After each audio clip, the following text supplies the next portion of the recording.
കരിക്കാട്ടിലച്ഛൻ, Vijesh ഫിലിപ്പച്ഛൻ, CC ചെറിയാനച്ഛൻ ഉൾപ്പെടെയുള്ള വലിയ സഹോദരങ്ങളെ, ഒരു സ്ഥാനീയരെ, സഹോദരി സഹോദരന്മാരെ, എനിക്ക് നിഷിദ്ധമായിരിക്കുന്നത് ഹരിത വ്യാഖ്യാനത്തിന് ഒരു ആമുഖം എന്നുള്ളതാണ്.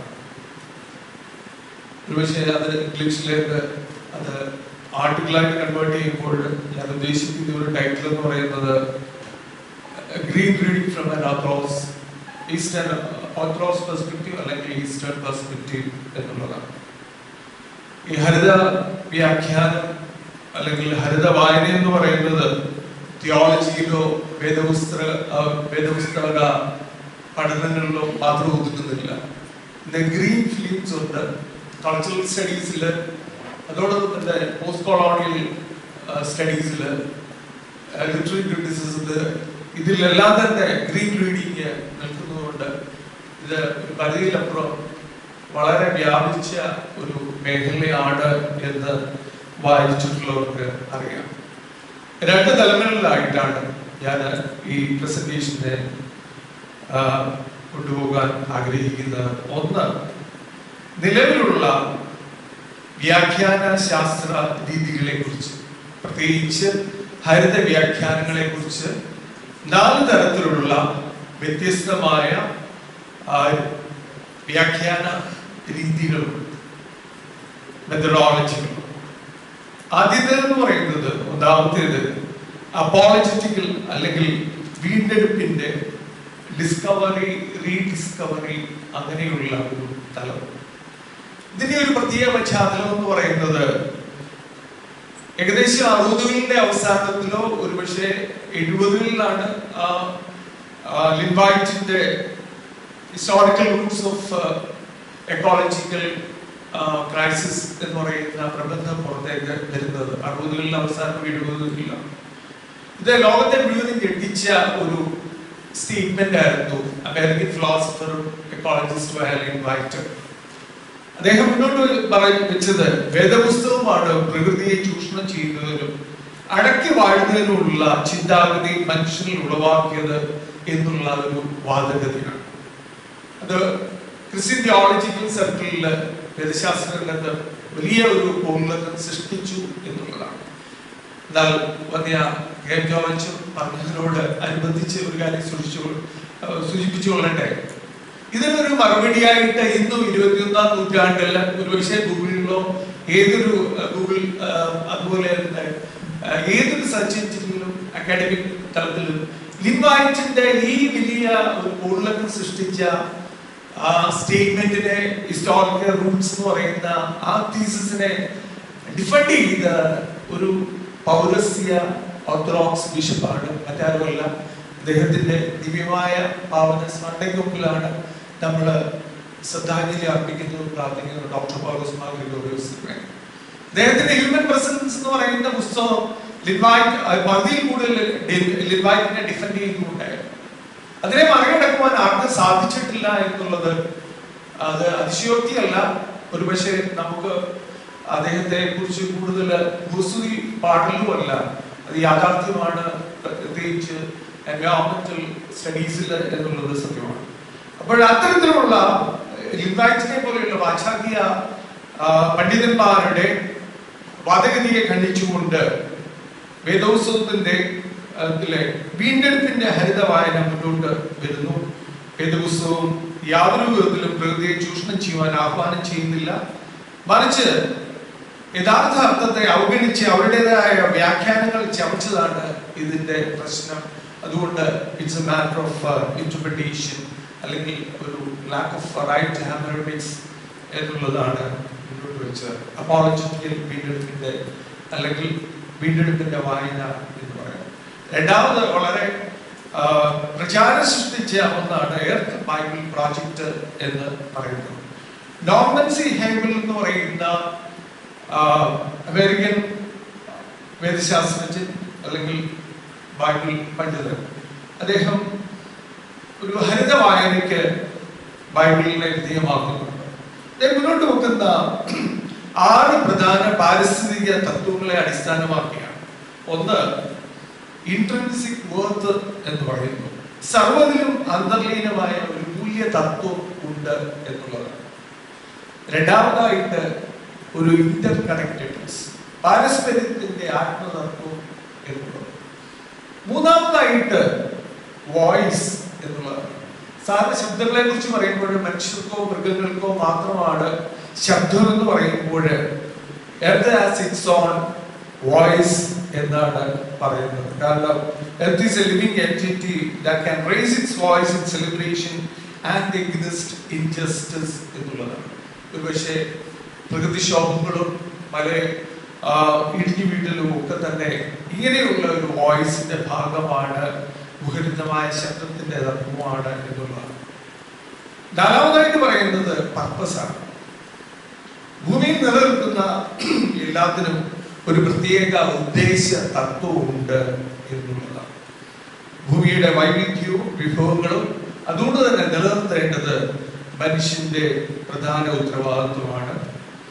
അഞ്ചാമതായിട്ട് ഹീബിൾ മുന്നോട്ട് വെക്കുന്ന ആശയം എന്ന് പറയുന്നത് മ്യൂച്വൽ കസ്റ്റോഡിയൻഷിപ്പാണ്, പരസ്പര സംരക്ഷണത്തിന്റെ തത്വം എന്നുള്ളത്. 6 റെസിസ്റ്റൻസ്, പ്രതിരോധത്തിന്റെ തത്വം എന്ന് പറയും. ഈ 6 ആശയങ്ങളിൽ അടിസ്ഥാനമാക്കി എർത്ത് ബൈബിൾ പ്രോജക്റ്റ് എന്ന് പറയുന്ന ഗ്രീൻ റീഡിംഗ് മുന്നോട്ട് വെക്കുന്നു. മൂന്നാമതായിട്ട് പ്രധാനമായ ഒരു ചിന്താധാര എന്ന് പറയുന്നത് എക്കോ ഫെമിനിസ്റ്റ് സമീപനമാണ്. പരിസ്ഥിതി ശാസ്ത്രവും ഫെമിനിസവും ഒരുമിച്ച് ഒരു പുതിയ സാമൂഹ്യ സിദ്ധാന്തത്തിലേക്കും രാഷ്ട്രീയ സ്ഥാനത്തിലേക്കും കൂടിച്ചേരുന്നതാണ് എക്കോ ഫെമിനിസ്റ്റ് വായനകൾ. സ്ത്രീകളുടെ മേലുള്ള പുരുഷന്മാരുടെ ആധിപത്യവും ഇവർ പ്രകൃതിയെ അടിച്ചമർത്തുന്നതിനും തമ്മിൽ ഗൗരവമായി ബന്ധപ്പെട്ട് കിടക്കുന്ന ഒരു ധാർമ്മിക ചട്ടക്കൂടുണ്ടെന്ന് എക്കോ ഫെമിനിസ്റ്റ് സമീപനം നമ്മളെ ഓർമ്മിപ്പിക്കുന്നു. അതുകൊണ്ട് ബൈബിളിലെ പുരുഷാധിപത്യ പാരമ്പര്യങ്ങളിലെ സമൂലമായ ഒരു പുനർനിർമ്മാണം, അതിലൂടെ മാത്രമേ പ്രകൃതിക്കും സ്ത്രീകൾക്കും ഒരു വിമോചനം കൈവരിക്കുവാൻ സാധിക്കൂ എന്നുള്ള തരത്തിലുള്ള ഒരു ചിന്താധാരയാണ് എക്കോ ഫെമിനിസ്റ്റ് റീഡിംഗ് എന്ന് പറയുന്നത്. 4 ക്രിയേഷൻ റീഡിംഗ് ആണ്. മനുഷ്യന്റെ രക്ഷ എന്നതിലുപരി സൃഷ്ടിയുടെ രക്ഷയെക്കുറിച്ച് പറയുന്ന ക്രിയേഷൻ തിയോളജി. ഈ 4 ചിന്താധാരകളാണ് പ്രധാനമായും ഹരിത വായനയിലും അല്ലെങ്കിൽ ഹരിത വ്യാഖ്യാന മേഖലകളിലും ഇന്ന് നിലനിൽക്കുന്നത്. എന്നാൽ ഒരു പൗരസ്ത്യ സമഗ്രമായ ഒരു ഹരിത വായനയ്ക്ക് നമ്മൾ അന്വേഷിക്കുകയാണെങ്കിൽ ഒരു 4-5 കാര്യങ്ങൾ മുന്നോട്ട് വെക്കുകയാണ്. ഒന്ന്, ഒരു മാതൃക എന്ന് പറയുന്നത് യൂക്കറിസ്റ്റിക് മോഡലാണ്. പൗരസ്ത്യ ആരാധനയുടെ കണ്ണാടിയിൽ കൂടി വ്യാഖ്യാന രീതിയെ കാണുക എന്നുള്ളതാണ്. ക്രൈസ്തവ പാരസ്ത്രീയ വ്യാഖ്യാന രീതിയെ പൗരസ്ത്യ ആരാധനാ വായനയുടെ കണ്ണിലൂടെ കാണുക എന്നുള്ളതാണ്. അങ്ങനെ നോക്കുമ്പോൾ പൗരസ്ത്യ ആരാധന വേദശാസ്ത്ര പ്രകാരം സൃഷ്ടി ദൈവികമാണ്, സൃഷ്ടിയിൽ ദൈവസാന്നിധ്യം നിറവുണ്ട്, ദൈവം സൃഷ്ടിച്ചപ്പോൾ തന്നെ അതിൻ്റെതായ മൂല്യവും കൽപ്പിക്കപ്പെട്ടിട്ടുണ്ട്. അതോടൊപ്പം തന്നെ കർത്താവിന്റെ മനുഷ്യ അവതാരവും കൗതാശികത്വവും വസ്തുപ്രപഞ്ചത്തിന്റെ നന്മയെ വിളിച്ചോതുന്നു. ഇത്തരത്തിലുള്ള ചിന്താധാരകളെ നമുക്ക് ഇവിടെ കാണുവാൻ സാധിക്കും. അതിലൂടെ തന്നെ നീതി അതിജീവനവും പ്രകടമാകുന്ന വിധം അനുഷ്ഠാനങ്ങളെ ചേർത്തിണക്കിയും പ്രകൃതി സംരക്ഷണത്തിന് ഊന്നൽ നൽകുന്നതും ആയ ആരാധനയ്ക്ക് അവിടെ പ്രാധാന്യം നൽകുന്നു എന്നുള്ളതാണ്.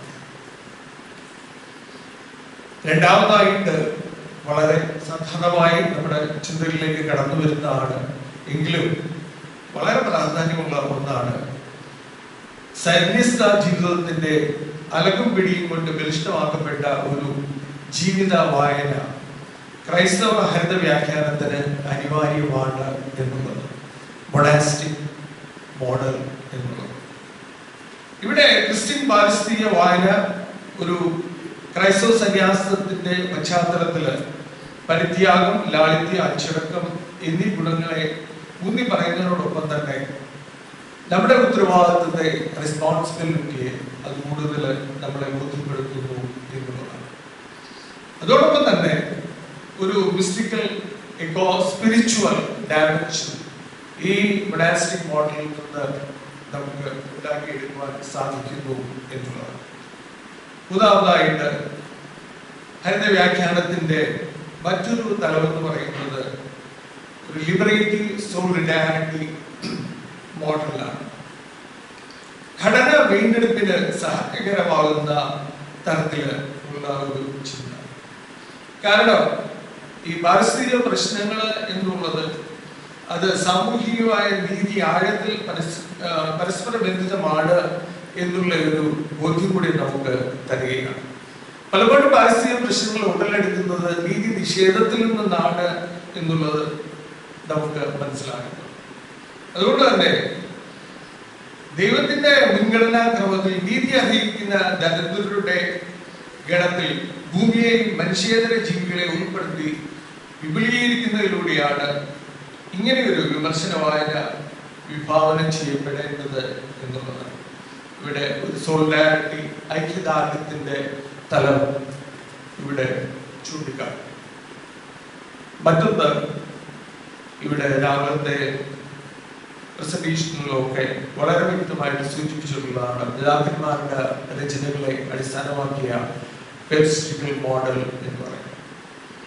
സെന്റ് എഫ്രേമിന്റെയും അതോടൊപ്പം തന്നെ സെന്റ് ബേസിൽ എക്സാമറോൺ പോലെയുള്ള ഗ്രന്ഥങ്ങളുടെ അങ്ങനെയുള്ള ഒരു വായന കോണിൽ നിന്ന് ഇതിനെ നമുക്ക് വായിച്ചെടുക്കുവാൻ, വ്യാഖ്യാനം ചെയ്തെടുക്കുവാനുള്ള ഒരു ശ്രമം.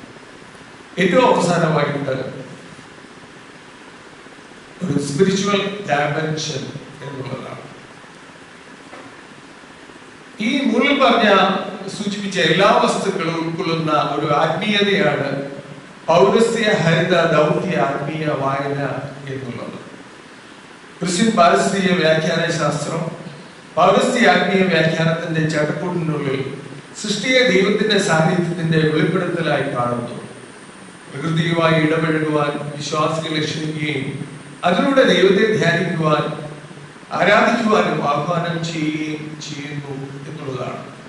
ഇവിടെ കൗദാശികവും അതോടൊപ്പം തന്നെ ദൈവകരുണയുടെ ഉപാധിയുമായ സൃഷ്ടിയിൽ നിറഞ്ഞു നിൽക്കുന്ന ആ പ്രാപഞ്ചികമായ അനുഭവം, അത് പ്രപഞ്ചവുമായിട്ടുള്ള ഒരു യോഗാത്മകമായ ഐക്യത്തെ എക്കോ സ്പിരിച്വൽ യൂണിയനിലേക്ക്, ഒരു എക്കോ സ്പിരിച്വൽ ഡയമെൻഷനിലേക്ക് നമ്മളെ നയിക്കുന്നു എന്നുള്ളതാണ്.